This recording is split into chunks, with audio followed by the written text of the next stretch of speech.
taariikhdu qorayso muddo kadib ayaa ehelkii Sacaadadiin oo Yemen markii hore u baxsaday ay dib u soo laabteen iyagoo markaa kaashanaya Soomaalidii dhulkan deganeed waxay duleedka Seylac ay ka dhiseen dawlad kale oo Islaama waxaana la sheegay in halka lagu caleemo saaray wiilkiisii curad ee uu dhalay Sacaadadiin kaasi oo la oran jiray Sabruddin sida taariikhdu qorayso dad badan oo kale oo ehelkii Sacaadadiin iyo wiilashiisaba ahaa ayaa maamulka Seylac muddo isaga sii dambeeyay dawladdaasi cusub ee markaasi la dhisayna waxaa loogu magac daray Adal halkaasi oo ah halka magaca Awdal uu markii dambe ka yimi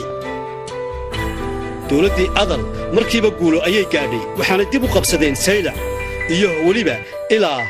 inta badan ee dhulkii markii hore laga qabsaday ee geeska Afrika guud ahaan ku yaalay bilowgii qarniga 16aad waxaa Adal hogaamiye u noqday Axmed Ibrahim Al-Qaasi oo ay Soomaalidu u taqaanay Axmed Guray waxaa xarun mar kale u noqotay magaalada Seylac haasahaatee Imaam Axmed Guray sida ay qorayso taariikhda dagaaladii muslimka iyo kristaanka Itoobiya waxa uu saldhig weyn u ka samaystay magaalada Herer halkaasi oo uu kaga ssii duulay Itoobiya inteeda kale isagoo ka talaabsaday bariga ilaa koonfurta Itoobiya haasahaatee markay taariikhdu ahayd 1543 ayaa Itoobiya waxaa qabsaday boqor cusub oo lagu naanaysi jiray ama la oran jiray Galow Wadios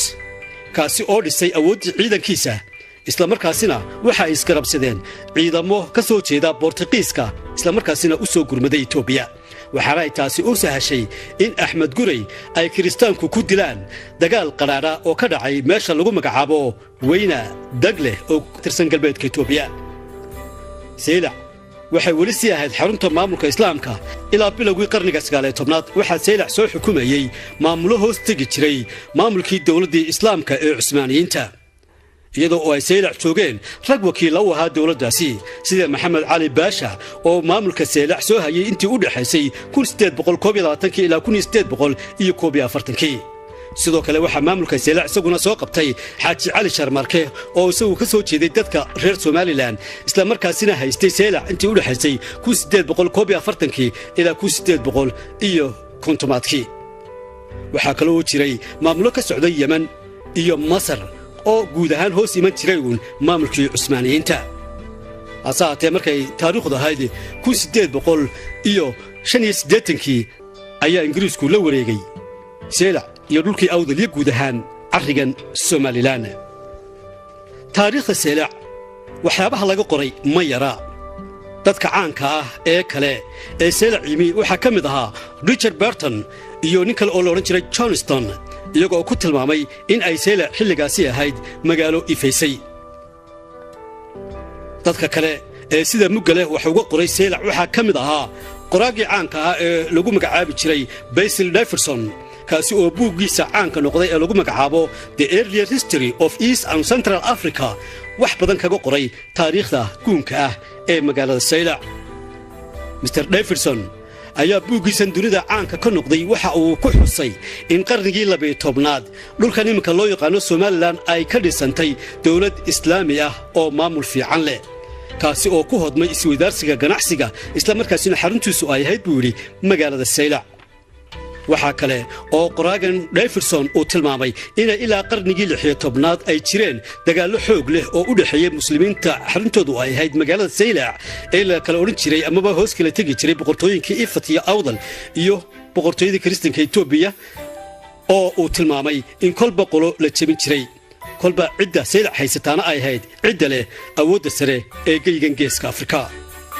raadadka qadiimiga ah ee ka sii muuqda magaalada Seylac waxa ka mid ah masjidka qiblateynka sidaynu horeba u soo sheegnay waxa kaliya ee iminka ka sii taagan masjidkani waa mid ka mid ah labadiisii qiblo taasi oo noqonaysa qibladii dambe ee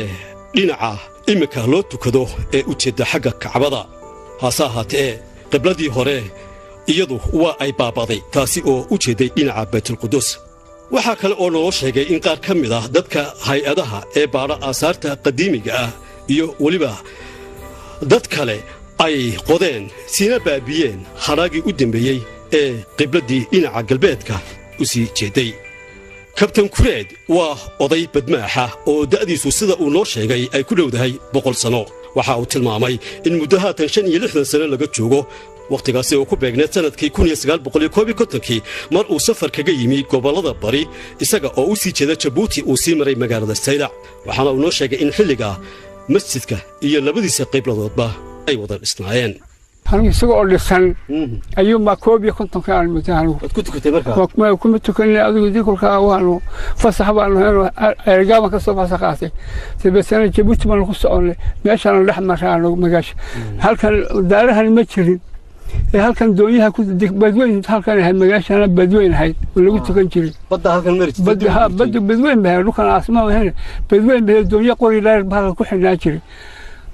halkan kan kastamkiisa xagan kastamka ka ahaa kastamkii dawladda Baarud Ahmed in muddo ah ayaa uu Saylac joogay waxa uu sheegay in aanu isagu soo gaadhin masjidkan qiblatayn oo wada dhisan waxaanse si fiican u hubaabuu yiri in labada qibladood ay taagnaayeen waqtigaasi aan imi مسكيتكو وحو أها قبلتينكي هالكابو أها ككالنا هالكابو أها لينكو هالكابو أها سيدابو أجيدي هالكاي وهالكي قولدي هوري انتو للنبيكو أنا جد قولدي دينتي هوري الرسول كي كهور رئيسي هالكي كوي شيسانيين هالكابي marka halka waxa ku jirta tuumbadu inta unba afku leegiya biyaha waxay ku shubaysay halka badda iyo biyuhu ku shumayeen iyadoo oo kumbuleeda iyaan anigu meesha imidoonan eegba u baahnay ma anigu mayanana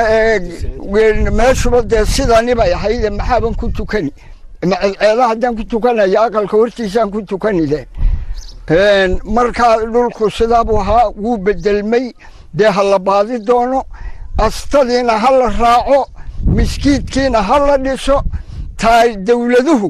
taariikhay ku dhintaani taariikhdii hala raaco